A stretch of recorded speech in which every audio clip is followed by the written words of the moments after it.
Welcome to this episode of The Inner Estate with your host, Bridget Stuart, and my special guest, Lawrence Harris. Lawrence, thank you for joining us today. Thank you. It's fantastic to be here. Well, Lawrence, I'm really excited you're here because we are going to dive into what I believe is one of the most impactful, important, and not discussed enough elements that is a part of every person, both in their personal life and professional life. And that is how critical your mental health is just as you go through your day-to-day life. Yes. And I know you're passionate about it. I want to ask you, can you tell us why you're so passionate about this and what it means to you? Well, the reason I'm so passionate about it is my own mental health journey. Because to make a long story short, the ages of everything below 16, but especially 12 to 15, was a very, very dark time.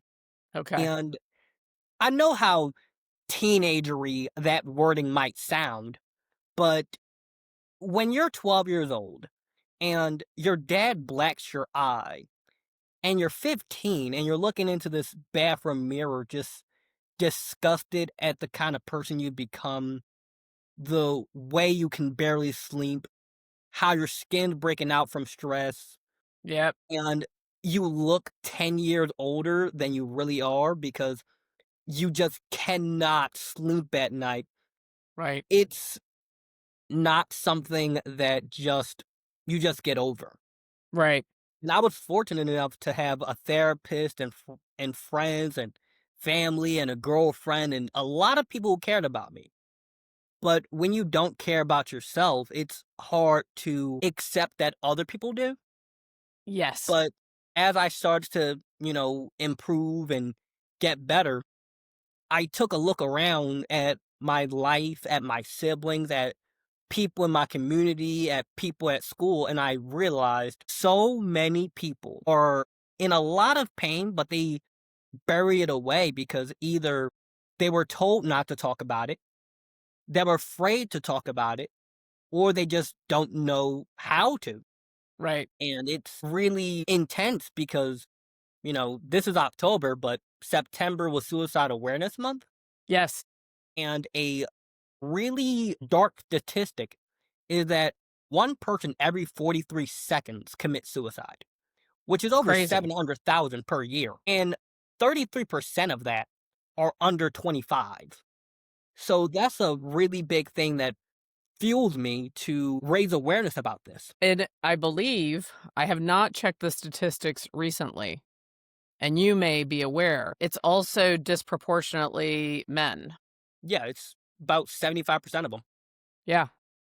And I mean, that's a real crisis. Yes. And it's only more intensified by how most of the things that are promoted to men are very self-destructive. Like this idea of, okay, just get a bunch of money, look cool to other people, sleep around, party, only leads to our destruction.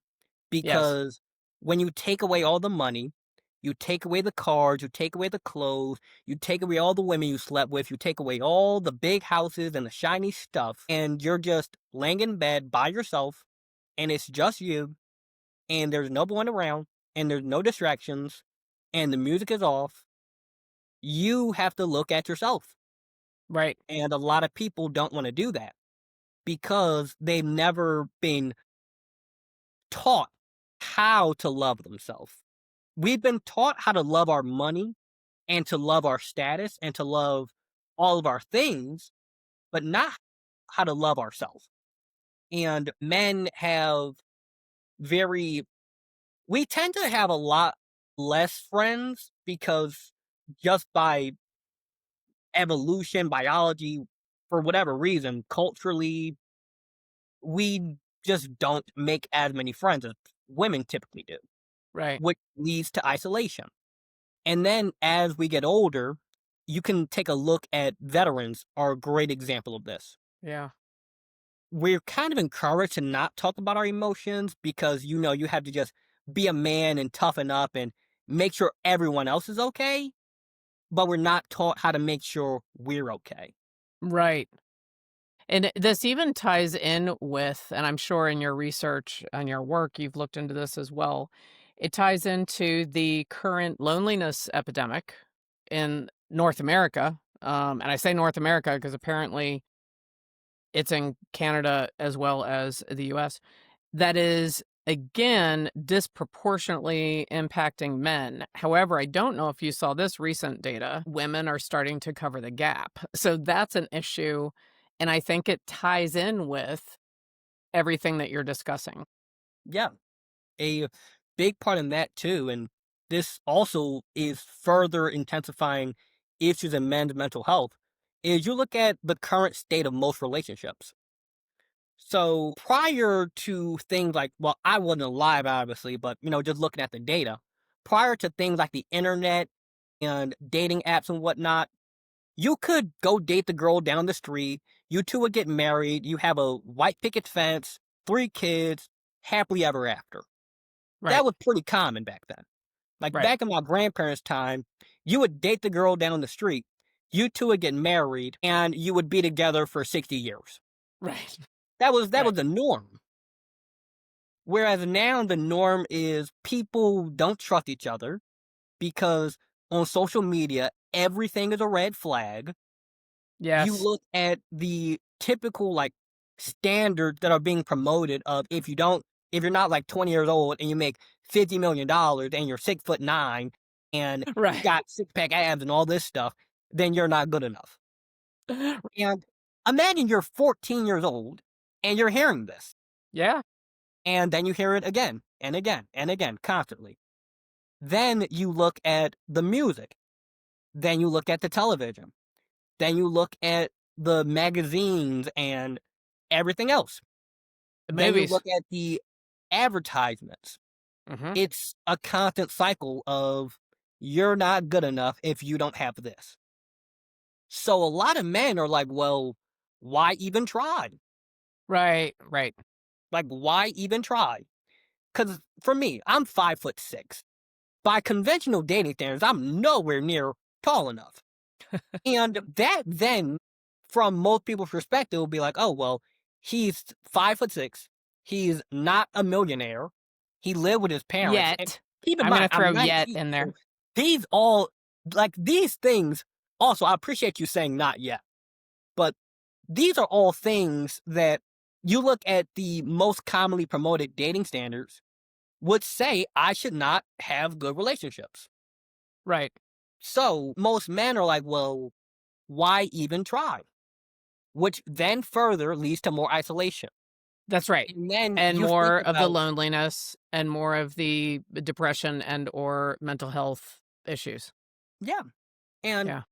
a lot of the things that motivate men to, go out and work hard and take care of themselves and become successful really does come down to the women they date or men if that's their preference.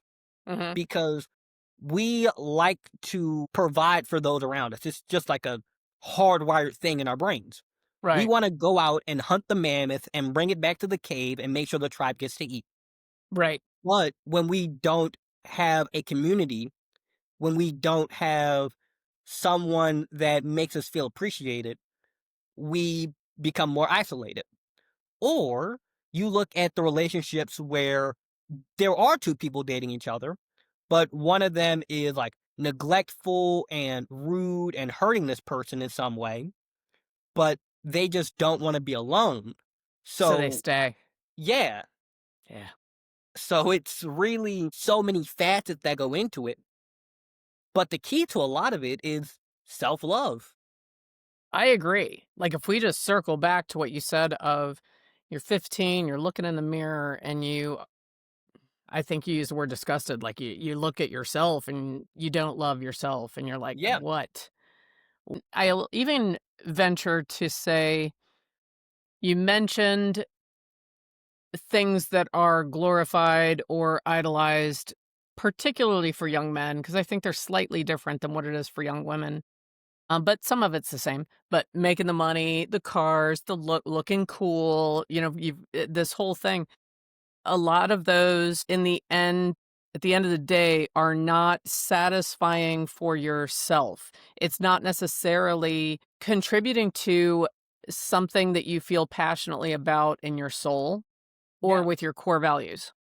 So it's not surprising that people find themselves waking up and not wanting to get out of bed, waking up and actually using a snooze button, which I think is a dream killer, and not loving themselves. So let's talk for a minute about what is one thing, if someone's listening to you and I right now, and they are thinking, good Lord, were they following me around with a camera because they're describing how I feel right now, regardless of their age?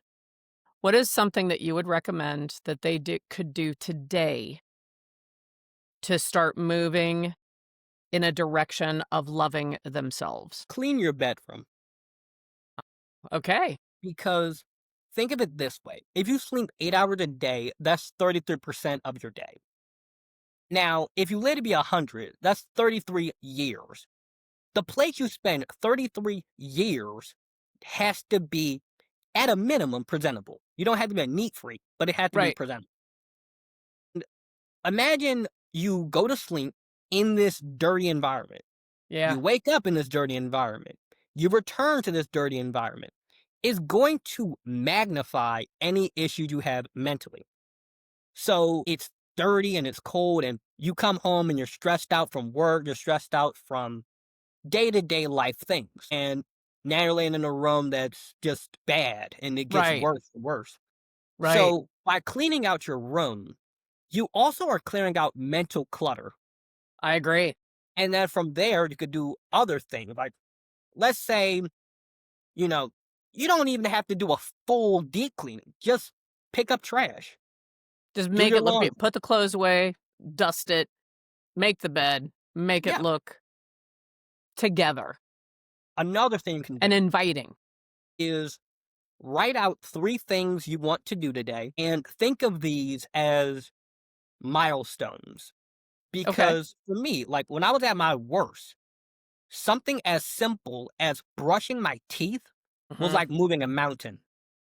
You have to Yes. set the bar at a level that stretches you out your comfort zone, but isn't astronomically difficult for where you're at. So That's right. if I brush my teeth today, that is a win. If I make my bed, that is a win. If I go outside, that is a win. If I make it to school, that is a win. If I do my homework, that's a win. So you have to set these little markers that encourage you to keep moving forward. It's also the reason why in the military, the Navy, and the Air Force, the first thing they teach you is how to make your bed. Make your bed. Actually, that's one of my favorite books. That Yeah, the book as Make Your Bed. Yep. as simple and silly as it may sound, the reasoning behind it is by making your bed, and they don't just tell you, okay, put the sheets on it and put the That's right. cover. They tell you like, we want straight Military sheets. corners. That's right. Yeah, Yeah. like we You want it bounce a down to quarter the on it. slightest Yes. detail. Right. The reason for it is consistency. You get an instant win in the morning. You get to Yes. feel proud of yourself, and you get the ball moving. Right. Because if you're having trouble getting out of bed, if you can just put your feet on the ground, Yeah. that's a win. I If agree. you can make it to brush your teeth, that is a That's win. a win. I want to add to it. I love the language that you're using because it definitely has an impact on our subconscious mind and our self perception. So there's a big difference between, I finished that off my list of things to do. That is heavy and is not exciting. It's an energy drain. It's like, what's the next thing I have to do? When you change that one word and you're like, yeah, brush the teeth, it's a win. And you start building win after win after win after win, it starts to change your self perception and your subconscious mind. Yes. And something you brought up there too is how the things that we're around and soak up influence our subconscious mind. Yes. And I describe it to people like this. Your conscious mind, for those who don't know what these terms mean, your conscious mind is just Right now, I am thinking about this. Right now, I am thinking what to eat for dinner. Right now, I'm thinking about driving my car to work. Your subconscious is everything you've ever thought, ever heard, ever done, ever said, did not do, did not say. It's everything. Everything. It's like a library, and your conscious is the book you're currently reading. Mhm. So over time, you want to fill up your library with good books, with positive things, with good friends, environments, music, hobbies, dancing, good Mhm. thoughts. And it starts as simple as saying, I love myself, even if you don't feel like it. If Yes, you I would say it agree. long enough, like if you say something long enough, you'll start to believe it. And if you Yes. take actions, now you're like, okay, I'm not just saying the thing, I'm doing stuff. Which is why the first thing I tell people to do is clean your room. I think that's great Because advice. every single day you wake up, you're going to wake up in there. You're going to go to sleep in there. You're going to come home to that. You're going Right. to sit in that. You're going to live in that. And that is influencing your subconscious for 8 hours minimum every day. Right. Right. Minimum. You're right, sometimes more. Yeah. So if you just do that, and then you take other things such as going outside and getting fresh air, you'll see the sky and the sun. And you'll be like, you know what? I don't live in a war zone. That's pretty good. That is pretty good, yes. I am not living in the middle of the Amazon rainforest and I have to worry about getting eaten by an anaconda. I don't Yeah, have to that's worry right. about that. That's pretty good.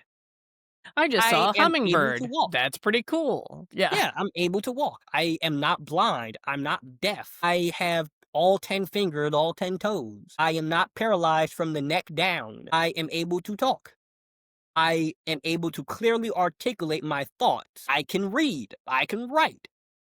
Like when you find the smallest thing that is good in your life, Yes. it adds up. And then you also can think to yourself, what are things that you have, but your life would be a lot worse without them? Like for me and my dad are not in each other's life whatsoever for a long list of reasons. And I could think, it sucks that I don't have a dad. But I have a mom. I have Mhm. siblings. I have I have like 13 aunts and uncles. There you go. I have 52 cousins. I have a very, very large family. Right. That's a good thing. Yeah. Yeah, but your siblings, they make a lot of noise in the house, and this is annoying and that's annoying. But every time I travel and I had to spend 3 days in a hotel by myself, It's too I quiet. actually miss them. That's right. It's That's like right. I miss the sound of my little brother banging his fist against my door trying to get Right. in. Right. I miss when my has her friends over and they're blasting music. It's Mhm. kind of comforting to know I have people around me. Around you, yeah. So this is sort of a random question. When you talk about the bedroom and the bedroom environment, what are your thoughts on having a television in your bedroom? Mm. Well, personally, I actually don't, believe it or not. I I do took the not TV out of either. my room years ago, I but did it decades ago. Yeah, but I mean, I would say it depends on a person to person level because I agree. like naturally, if you're going to watch TV anywhere, you're going to want to watch it in your room, so it makes sense to have a TV. If you're young, you're probably playing video games, so again, it makes sense to have a TV. But it would probably just come down to you have to be genuinely honest with yourself about it. Like, Mhm. is the TV a problem for you? Yes. Like, I used to play 8 hours of video games a day to try and distract myself. Mhm. The TV was a problem, so I had to get rid of it. Right. Other people, you're at work for 8 hours, you're probably in school or college, you're dealing with, probably the majority of people on here do real estate. So that seems like a high stress job. You have to Yes. manage clients and customers, Maybe you have kids and grandkids. You're driving back and forth from their soccer games. So, of course, enjoy yourself. If you need to relax, light some candles, eat some snacks, and watch some TV, go ahead. It makes Right. sense. It's But okay. if you're spending like hours upon hours upon hours procrastinating, distracting yourself, trying to numb your pain with the TV, then Then it's an issue. yeah, That's like right. you have to be It's almost like honest. alcohol. It's almost Yeah, like alcohol. it's like, If you have 1 glass of champagne every 6 weeks, or, yeah, or that's okay, but if you know that it's becoming a crutch that you have every day, then it could be an issue. yeah, and you have to also, like I keep repeating, be honest with yourself because naturally everyone doesn't want to say I have a problem. Like if you ask somebody who's an alcoholic, are you an alcoholic? They're That's gonna right. say, no, I'm not. No, I don't have one. That's right. But then you also have to be honest enough to say, let's just look at the data. Like, let's look at the numbers because the numbers don't lie. Right. If you go on your phone and you check your screen time, it doesn't lie. Right, If that's right. you if you just look at the numbers of how much time am I spending that is beneficial, how much time am I spending that is not beneficial? You're spending way more time that's not beneficial than beneficial, that's a problem. But Right. if, like you said, you're of legal age and every now and then you decide to drink a cup of wine or get a beer with your friends, Right. and this is like every now and then, like maybe once a week, and you're not like driving drunk and you're blacked out and Right, yeah. you actually have a Waking up in problem, a ditch, like, yeah, then of right. course, you can have your TV as long as you don't truly have a problem. Yeah, But if you do, if you do, I think then you it's do. a good step to so when I think about you and I talking about mental health and sleep is critical. So one of the things tying up what we were just discussing is if your sleep isn't right and you have a TV in the room, Well, yeah. that is an element you could change today that may have an nearly immediate impact on your sleep. So it Yes. could be something to consider. Yeah, that I was just curious what your thoughts were on that. Well, there's actually been studies that have been proven that blue light, so That's light right. from your devices, actually Yep. messes with the chemicals that make you fall asleep. Yes. So if you're watching a TV, you now have a 2, 3, 4, maybe even 5-foot giant screen of Mhm. light shining on Mhm. you. So imagine Right. trying to fall asleep while I'm pointing a flashlight in your face. You can sleep, but it's not going to be as good. But imagine if instead we put you in a completely dark room and there's no light and you have no distractions and it's pure silence. You're going to fall asleep very fast. Right. You're going to fall asleep easily and you're going to wake up refreshed. Yeah, the studies also show you will tend to have a longer stretch is of deep sleep, Yeah. which by the way tend to happen in the first 5 hours of sleep and they're not necessarily all consecutive, but yes, the blue light has a huge impact on that. There's also So, the fact, too, that if you have a TV in your room, you're going to stay awake longer yeah. because you don't want to go to sleep in the middle of your favorite Netflix show. You want to finish the Yeah. episode. Or if you're hooked into a binge, let me Yeah, just do and one more. everyone Let me do one everyone more. says just one more until Mhm. one more becomes like 10 more. 3 or 10. That's Yeah. why I tell people that, okay, I tell people, enjoy yourself and do whatever you want to do responsibly. However, you do have to understand that anything that you can label as a vice is inherently bad for you at a certain point. Yes. Like, Yeah. even something as simple as, okay, you're going to drink a glass of wine. Yes, this is enjoyable, but it is inherently destructive on your body. Right.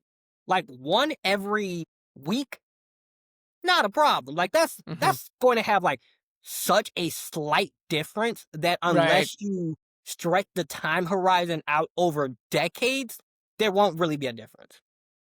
But if you find yourself saying something like, okay, just one more video game, one more episode, one That's more right. shot, one more beer, one more. That one more, at a minimum, is going to turn into three more. Right, and then there's the whole accumulation effect like you talked about that takes place over time. Yeah, And like with time, if you're not focused on it and you are in the delusion of the moment of comfort or support or this makes me feel better or whatever, you won't even realize the detrimental effects of that accumulation. yes. Yeah, And in the same way too with positive things. that's Like, right. I'll put it this way. Let's say I offer someone, either I'll give you $1,000 right here, right now. $1,000, no strings attached, tax free, do whatever you want. Or in 3 years, I'll give you 50,000.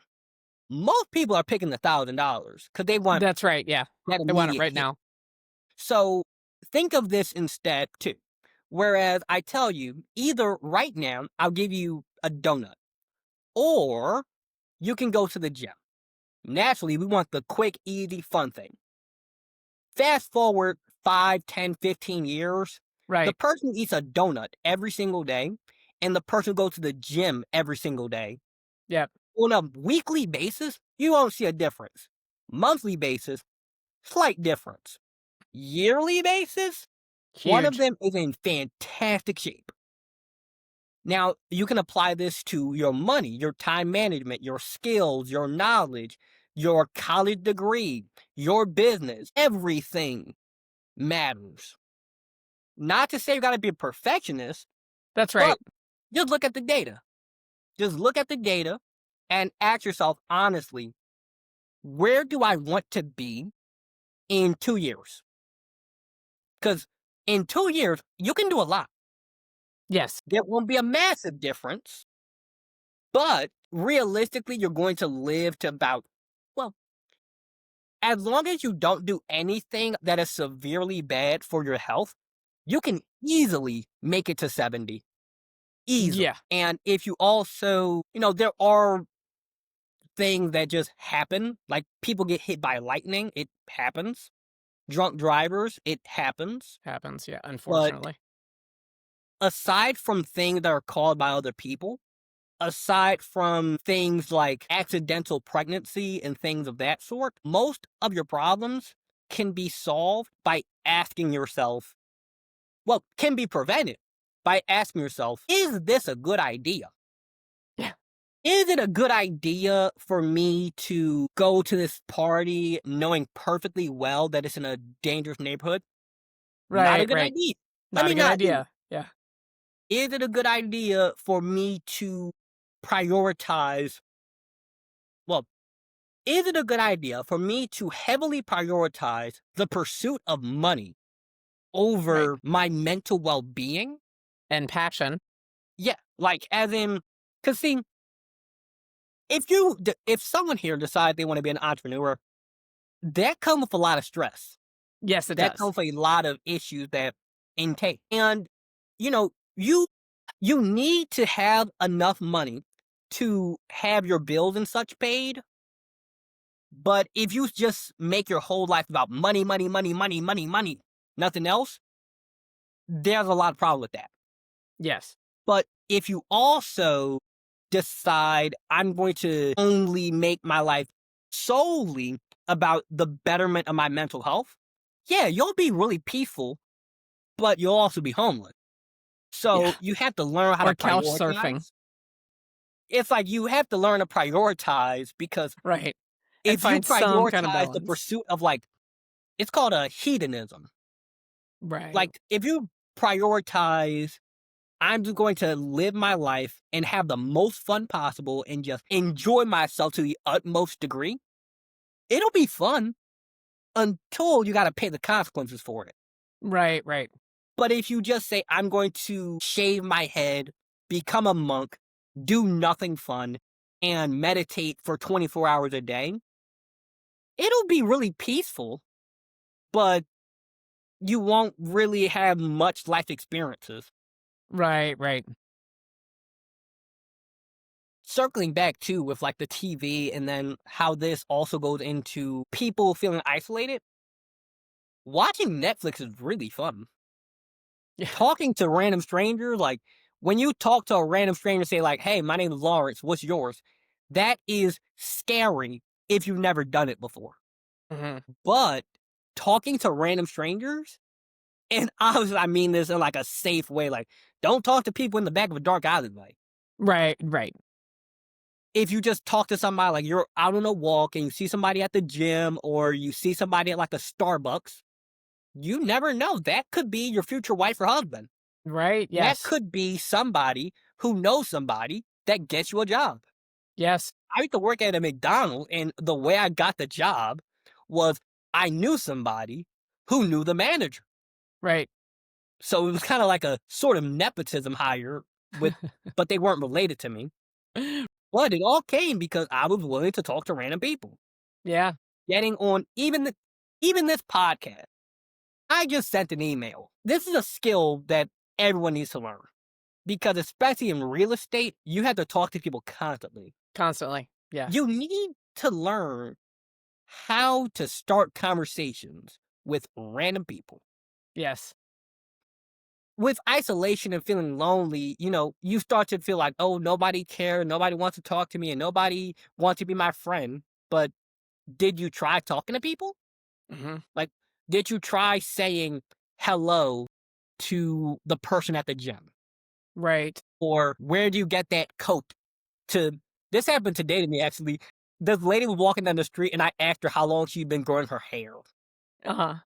And then she was like, we had a little good conversation. She was like, oh, I have a boyfriend. I was like, okay, have a good day and I wish you the best. But had I not tried, I would have never You would known. know. That's right, absolutely. I And think that's eventually, really if you just, excellent advice. yeah, and if you just keep trying, eventually something has to work. Like, your chances of winning the lottery are ridiculously low, but your chances of having a successful business, if you actually think about it and you plan and you execute and you learn from your mistakes, are pretty good. Pretty hi Especially now yeah, we have pretty high. ChatGPT. It's a literal supercomputer in your That's right. pocket. Yes, it is. So this is, and I love that you just had that experience today. You are right, and I like how you also gave the example of give someone a real compliment or ask a question of curiosity. I love that "Where'd you get your coat?" That it's like, when you do that, it has a higher engagement level than just saying, "Hello." And the thing is, when you start doing this, I think a way to make it easier is to make sure that you are not holding your phone. Oh, So yeah. if you are Like, walking down the street, put the phone away. And and then then you're also, and actually attempt to look at people in yeah, their face. If their and eyes are too also taking scary, out your look in headphones. their face. Yeah, take off your headphones. Yes. Because if someone comes up to me and they try to talk to me and they have like AirPods in or like the overhead earphones, I'm Right. just going to assume they're on their like phone, like on a That's call. right. Like I'm just going to assume that because that's typically what most people do when they're walking down the street with headphones in. They're talking on the phone. Yeah. But if Or you like take listening your to a headphone book or out, listening to a podcast. Yeah. yeah, like if you take your headphone out and then look at me and say, "Excuse me," I'm like, okay, this person trying to talk to me. There's also the fact that in doing that, you'll realize most of your fears are in your head. Agreed. Like, you're gonna think, okay, especially for guys, we're gonna start thinking stuff like, we're gonna start thinking things like, oh, what if she has a boyfriend? And what if she, like, thinks I'm ugly? And what if this happened? What if that happened? And also, this may sound a bit extreme, but it does happen to people. We start to think, like, oh, what if she called the cops on me Yeah. and I get, like, sent to prison? It has happened Yeah. to people. Yeah. What if she misinterprets my advances? But assuming that you aren't like super physically close to the person and you're not like invading their space or you approach them like from behind or something, most of the time people are actually pretty nice. They'll They are. either just ignore you, they'll be confused because nobody talks to each other anymore, Right. or it'll go good. Yeah.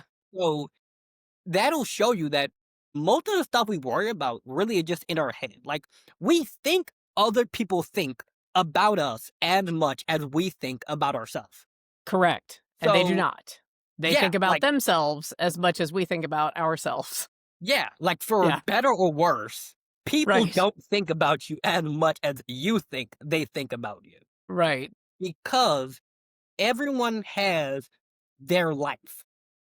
Like everyone has to worry about like whatever's going on at home or their job or paying their rent or getting a Right. job or running their business or just life.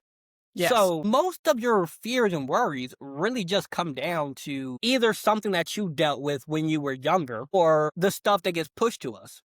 Like we are a generation that is so well connected yet so disconnected. Correct. And you'll see this everywhere.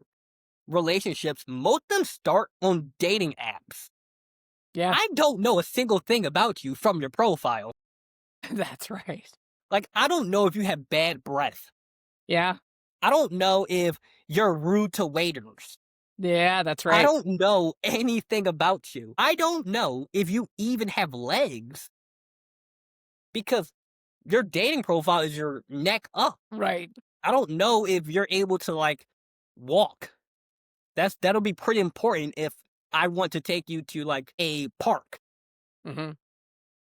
And then too, with how people connect now, it's pretty rare people have genuinely deep, meaningful conversations. Yeah. And that's a big part in why I write books. It's a way for me to get all my thoughts, clearly articulate them, and put this out there to the world and say, hey, if anyone relates to this here, now you know you're not the only one. Well, that it's actually interesting you said that because I wanted to ask you. So you shared with us when you were 15, and it sounds like you had a pretty, at least one significant moment.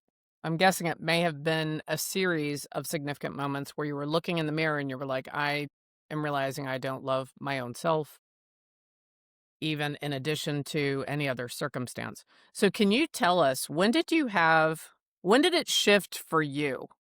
When did you Was it when you were did it happen when you were 15? Was it more when you were 16? Like, what Mm. happened where you went, "I am changing the way I feel about myself now, regardless of anything around me." Could you share a little bit about that time? There were a bunch. It was a really big unfolding. It's kind of like an onion. So it first started when I was like 14 and realized something is deeply wrong. Because at the age of 12, I was actually clinically diagnosed with complex post traumatic stress disorder. Okay. So it's, I describe it to people as I'm really good at managing it now. Mhm. But when I wasn't, it was like walking on a minefield blindfolded. Right. Any and everything could set me off into these like intensely deep spirals where you go from thinking one person hurt me, which in this case was my dad. Someone could hurt me. Someone would hurt me. Everyone will. And this whole black and white spiral happens immediately.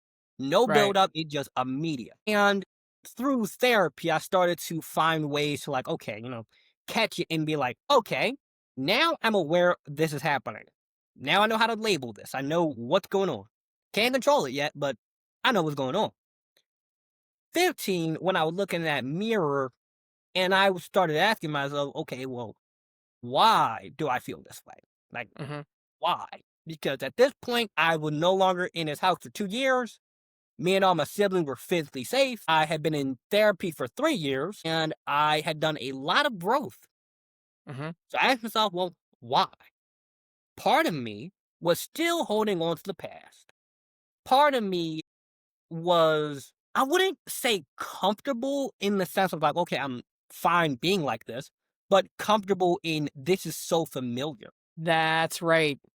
That It's like you get comfortable in the pain because Yes. you know what this is. And to get better, you have to, cheesy as it sounds, you have to let go.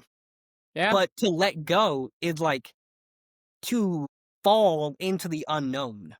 That's right. Yeah. And that's where you start noticing the unconscious patterns of, why do I do this? Oh, you do this because it was a safety mechanism from when you were at your dad's house. Mhm. I was in this book I've recently finished writing. It's called Made for More: Healing, Resilience, and the Strength Within. It goes over Great. the details of everything I've been through. Okay. The times when I, up until the age of 11, didn't have friends. So I had severely, like, disturbed social skills. Mhm. Goes over all the most unhealthy ways I tried to cope with my problems, goes over everything. And then how I got out of it. I break down all the symptoms of CPTSD, how to manage them, and it's basically a guide map for anyone trying to deal with stress and emotional regulation, black and white thinking, paranoia, trust issues. I gave the best methods I could think of in that thing.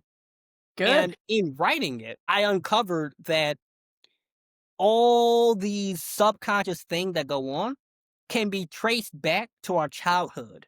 Yeah. And then there's other stuff that we do because people told us to. And in uncovering all those like layers throughout the years of my life, one of the other huge significant moments for me was when I was 16. I Mhm. had this girlfriend, and she told me that if you saw yourself the way I saw you, you'd think you were Superman. And Yeah. at the time, I just thought she was trying to be like, playful and cute with it. And I reflected on that for years. And I realized that a lot of times people see something in us that we don't even see in ourselves. Yes. And the most recent of these events, because it's not just a one time process, it's like a expanding of your mind. That's the best way I can describe Right. this. It's like Right. you uncover more and more and more and more As you about yourself. go. Right. In me doing this career and speaking to young people about improving your mental health, there's a lot of sensitive things we get into. Mhm. And I had a couple people come up to me and start crying because, Mhm. like you mentioned earlier, it's like I've been able to been following these people around with a camera and Yeah. not speaking at them, because a lot of speakers, for better or worse, is how most of us are trained to do it. We get trained to talk at you, not with you, not alongside you, Right. not give you the realness. We're trained to give you this professionalized final image, not Yes. the real. I'm a person too. That's right. Yes. And that's what people need. They need to know that even if you are different and you're weird and people are making fun of you, so be it. So be it. Because at the Be end of the yourself anyway. yeah, it's like at the end of the day, if you love you, there's going to be somebody else out there who's going to love you too. It's That's right. just math. It's 8 billion people in this world. If you live in America, there are 390 million. And I live in Philadelphia. We have 2 million people Yeah, here. Philadelphia is pretty packed. We have about, I think it's like 600,000 people under the age of 20, maybe 100,000 between the age of like 14 and 18. So no matter, unless you live in like a super tiny town, like I recently took a flight to Michigan, and Right. I was in this place called Oakland County. Okay. It has 921 people. Unless you live somewhere like that, there's gonna be somebody who likes you. You were probably thinking, "There were more people in my graduating high school class than in this whole town." Actually, I went to a really small high school. You I did, went to okay, a but high a school lot that of only people out had there are thinking that. it only had Yeah. like 600 people, and it was a middle school and a high school combined. But that's funny. So I went to a very small high school in Maryland, and my graduating class was, I think, 104 people. So we have that in Yeah, common. And also, even though I live in Arizona now, I know Pennsylvania is not Maryland, but we grew up kind they're of in like that next to each same other. area. Yeah, that's right. So Yes, and then So also too with being comfortable with yourself, I say this a lot of times on in speeches and YouTube videos everywhere. You're the only person who goes in your casket. that's So right. I love that. just imagine you're 90 years old, 75, whenever our time comes, and you're just thinking to yourself, 'cause I genuinely believe that people know right before their time comes. Mhm. Like I've spoken to people as they were in that like transitionary period, Right. and they just know. Mhm. It's like whatever people's religious beliefs are, there's some way people just know my time is about to come. Right. All of a sudden, they start writing wills and they start talking about religion out of nowhere. That's They right. just know. They know. They know even if they're not aware that they know, because it shows up, like you said, in some actions. Yeah, and Yeah. when that time comes and, they're, like, reflecting on their life, they have to go to the grave knowing I lived that. That's right. This was my one shot. I did that. And that's the gift of, because it's excluding the abrupt, horrific things. We're talking about people that live their life and they know that the end is coming, and that's a gift in that. And when you have the opportunity to even have that awareness and that, Yeah. you know what I feel like now? Now I feel like I wanna find a guest that's 90. Wouldn't that be kinda fun? So 19 to 90, that'd be I cool. mean, yeah, that would be a great, That would like, be cool. dynamic actually Okay. because, Let me know if you know someone. Anyone listening, if you know someone, let me know. But, like, some so 90 do me years a old. favor. I Wow. want That's the Can you 1930s. restate the title of your newest book again? Because I really liked that title. Made for more. Healing, Made for More. resilience, and the strength within. I can Showing actually send over resilience the, and the strengths link within. to it for Amazon. Yes, I'm gonna have the link for your book in all the descriptions as well as Medium, Blogspot, and on IMDb. Yeah, So if you because wanna find people need Lawrence's that. book, we're gonna make it as easy as possible. Lawrence, I am gonna ask you now, I would love it maybe in the new year if you would come back and be a guest again, because I Sure, I feel can like put there's like a so much more that I would like to discuss with you. yeah, sure, I could put like a note on my calendar to do that because Perfect. there's something that I often notice about myself is like every 2 months, there's that unraveling of learning more about myself and more of how I can help others. Because me last year was nowhere near as good at what I do as I am You now. right now. Yeah. And I think on that next episode, I'd love to talk a little bit about as you were going through this mental health journey, where you discovered the entrepreneurial spirit and the ability and the consistency and skill to become a published author. So let's definitely get on the calendar again because I would love for you to come back to the inner estate. The inner estate, by the way, the title of the show is all about what you're discussing. It is, what is that space in our mind? What is that real estate within ourself that actually guides everything we do and how we show up in life. So I want to Yeah, thank you for being our guest. And thank you. if you're listening, I hope that you will also come back and join us for the next episode of The Inner Estate. Thank you again, Lawrence, and I'll talk to you soon.